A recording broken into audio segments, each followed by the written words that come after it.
Nous allons maintenant écouter nos confrères et je laisse donc la parole au délégué de l'Académie des sciences morales et politiques, M. Rémi Brague, pour son discours intitulé « Transmission et transcendance ».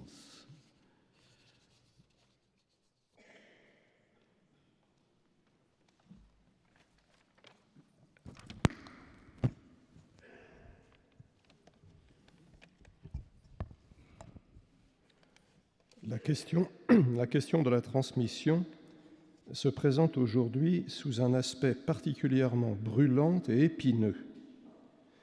Nous vivons, c'est désormais une banalité, dans une culture de la communication. Nous sommes tous harcelés de messages et beaucoup passent un temps considérable à en envoyer. Comme les moyens techniques de le faire ne cessent de s'améliorer, et comme ils ont une prise d'autant plus forte qu'il s'agit de plus jeunes individus, il y a fort à parier que cela ne fera qu'augmenter. Néanmoins, chacun sent que la transmission n'est plus une évidence. Et c'est sans doute la raison pour laquelle l'Institut a choisi de la prendre comme sujet de réflexion. On parle beaucoup de l'éducation qui échoue à transmettre un savoir ou même qui prend pour programme d'y renoncer purement et simplement. On parle aussi de l'identité qu'il conviendrait de transmettre au niveau de la famille comme à celui de la nation. Il semble que nous soyons en train de traverser une crise de la transmission. Comment la penser? Comment la traiter? Je me bornerai à rappeler un principe fondamental. La transmission ne se réduit pas à l'émission. Il y faut encore deux éléments. D'une part, il faut qu'il y ait un récepteur prêt à recevoir. Ce récepteur doit être préparé à l'accueil. Il doit également être prêt à accepter l'influence de ce qu'il aura reçu et qui pourra éventuellement le transformer. C'est donc le récepteur qui fait qu'il y a transmission en prenant sur soi un tel risque, ce que l'on ne saurait attendre de n'importe qui. Borges aimait à dire qu'il y avait moins de bons lecteurs que de bons écrivains. Le second élément est plus essentiel encore. Il faut avoir quelque chose à transmettre. La communication peut se contenter d'un contenu rudimentaire. À la rigueur, elle n'a d'autre but que d'établir le contact, de s'assurer de ce qu'on est à l'écoute, rendant ainsi possible la transmission d'un contenu qui ne viendra jamais. Là où il y a une véritable transmission, en revanche, tout le poids porte sur le contenu, au point que l'émetteur, comme le récepteur, peuvent se sentir comme tenus de s'effacer devant lui. En effet, ce que nous transmettons vient de plus haut que nous, de l'amont à l'aval. Et celui qui transmet n'a pas barre sur ce qu'il transmet. Il en est ainsi pour des raisons qui tiennent à cela même qui constitue notre humanité. Je les rappelle ici brièvement.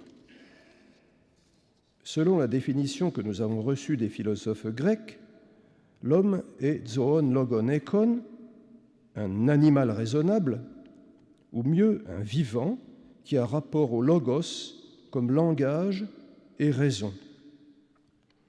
On reconnaît les deux éléments qui constituent classiquement une définition, à savoir le genre prochain, le fait d'être un vivant, et la différence spécifique, le logos. À chacun de ces deux éléments de la définition correspond un paradigme de la transmission. À la vie correspond la reproduction. La transmission de la vie est la condition nécessaire de toute transmission. Elle constitue le paradigme de toute transmission inconsciente. Aristote le répète 20 fois, l'homme engendre l'homme. Une seule fois, dans la physique, il ajoute une précision capitale et cachée dans son évidence même. l'homme engendre l'homme et avec lui le soleil. Anthropos, anthropon genna, kaelios. Le soleil, avec sa lumière et sa chaleur au retour périodique, est ici une métonymie pour l'ensemble de l'univers physique. La science moderne a encore élargi la perspective. Derrière nous bruit un passé immémorial, plus ancien même que l'humanité. Il remonte jusqu'aux origines de la vie, dans la petite mare tiède chère à Darwin, voire aux origines de l'univers, puisqu'on nous explique que les atomes dont notre corps est fait ont été forgés quelques secondes après le Big Bang. Le second élément, le langage, est le paradigme et le support de toute transmission consciente et voulue d'un sens en une parole. La langue elle-même, avec ses règles et son vocabulaire, n'est pas de notre choix. Et si elle a été parfaitement intériorisée, elle reste ou devient inconsciente pour une large part. Ce qui se transmet tout seul, ce qui se transmet au sens plein du réfléchi, est quelque chose comme un langage. La gestique, les goûts, les normes, les codes et habitudes sociales, les rites. Tout ce qui relève de ce qu'on appelle la culture est transmis. Mais lorsque la transmission se fait réfléchie et volontaire, c'est le langage articulé qui s'en fait le support indispensable. Ainsi, dans les recettes de cuisine, les injonctions morales ou les mythes. À ces deux modèles de transmission s'opposent deux contre-modèles. Face au vivant, le technicien ne s'occupe que de l'inerte, auquel, le cas échéant, il réduira le vivant. Il fabrique l'objet de son art et n'emprunte à la nature que des matériaux à peu près sans valeur. Il peut certes innover, en créant ce pourquoi la nature ne lui fournit aucun modèle ni aucun précédent. En revanche, son produit restera à la merci de sa maintenance et sera incapable d'assurer sa propre reproduction. Au moyen du langage, l'idéologue inculque une doctrine qu'il croit maîtriser intégralement. Pour lui, l'éducation suffit, sans qu'il se demande qui l'a éduqué lui-même. Il s'imagine possesseur d'un savoir, lequel savoir est, croit-il, définitif et n'a donc pas de futur. Il ne vient, croit-il encore, que de lui, de son contact immédiat avec le vrai, tel que la science l'a découvert ou tel que Dieu l'a dicté. Un tel savoir n'a donc pas non plus de passé. L'expérience montre que l'idéologue se laisse traverser par des archaïsmes dont le retour prend des aspects souvent monstrueux et que c'est lui le possédé. On a de la sorte deux paradigmes de la transmission. Celui biologique de la génération et celui conventionnel du langage. Ils ne se ressemblent guère. La reproduction, comme le mot le dit, réitère à l'aveugle et à l'identique les caractéristiques de l'espèce. Le langage n'est en revanche qu'un système de possibilités ouvert qui permet des combinaisons infinies, chacun des locuteurs pouvant ainsi, sur le fond d'un vocabulaire et d'une syntaxe identique, se construire un style singulier. La culture est une possibilité de 100 floraisons diverses d'une nature humaine toujours identique. La transmission, là où il s'agit de culture, prend son nom latin de tradition. Celle-ci est vie et non transport mécanique de contenu figé. Dans ce dernier cas, la conduite la plus sûre pour ne pas risquer de gâter une marchandise que l'on transporte est de ne pas ouvrir la boîte qui la contient. Les denrées culturelles, en revanche, se dessèchent ou pourrissent si celui qui les reçoit néglige de se les approprier. Si génération et langage se distinguent aussi nettement, ils ne sont pourtant pas sans point commun. Un seul me semble essentiel. Dans les deux cas, le donné transmis dépasse le transmetteur. Il le précède dans le temps, il déborde la conscience qu'il prend du contenu transmis et même de l'acte de transmettre, à plus forte raison encore, l'intention de le faire.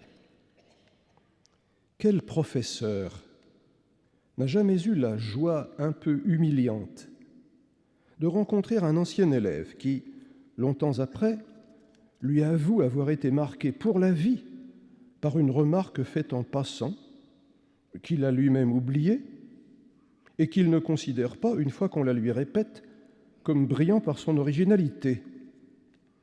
C'est justement qu'elle ne trouvait pas son origine en lui, mais remontait bien plus haut, à une source par laquelle il avait été lui-même déterminé et dont, en le sachant plus ou moins, il vivait. C'est pour cela que cette observation rendait un son parfaitement authentique. Il en est un peu de même lorsque nous identifions dans les mimiques d'un nouveau-né le sourire ou le froncement de sourcils d'un ancêtre qu'il n'a pas connu, voire dont nous-mêmes n'avons vu les traits que sur un tableau ou une photographie. Ce que nous communiquons n'est rien de plus que ce que nous produisons en fait d'objets ou de messages pour les introduire dans une circulation dans laquelle nous aurons, dans le meilleur des cas, exprimé ce que nous pensons ou œuvrons et, en dernière instance, ce que nous sommes ou pouvons faire. Ce que nous transmettons, en revanche, n'est pas ce que nous faisons ou croyons faire, mais bien plutôt ce qui nous fait. C'est pourquoi la tradition, au sens rigoureux de ce terme, au sens latin dont j'ai parlé, nous libère plus qu'elle ne nous lie, ce qui la distingue de son ankylose en un traditionnalisme. La tradition nous livre, comme on dit que la poste nous livre le paquet que nous avons commandé, elle nous donne à nous-mêmes. Mais c'est pour nous permettre de donner à notre tour. Nous pouvons être parents parce que nous sommes d'abord enfants. Nous pouvons parler parce qu'on a commencé par nous parler. Nous ne passons aux autres que ce qui nous dépasse, et parce que cela nous dépasse. Ce dépassement vient d'en amont, de plus haut que nous. Ce qui nous dépasse ne dépend pas de nous. Au contraire, c'est nous qui sommes accrochés à ce qui nous surplombe. Sans transcendance, pas de transmission.